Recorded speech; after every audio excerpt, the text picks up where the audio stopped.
Hi, today I'm going to show you how you can delete Google contacts from your Google account.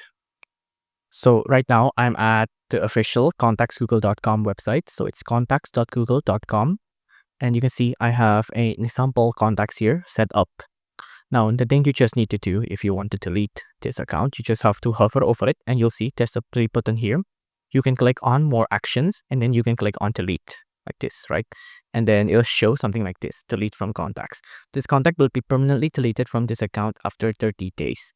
Now, this doesn't mean that you'll actually delete it, right? It'll just be moved to the recycle bin, something familiar with your laptop or your PC, right? So if I click on move to trash, it'll say that it's deleted, but it's actually not deleted. It's still on trash here. And then you can actually still recover the contacts, right? Just wait for it to load. Now you see, it's still here.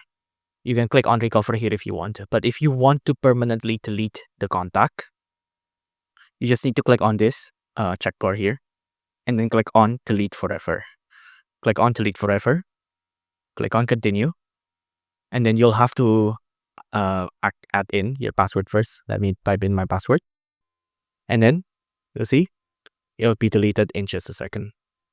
There you go. Once it's deleted, you'll see a setup like this.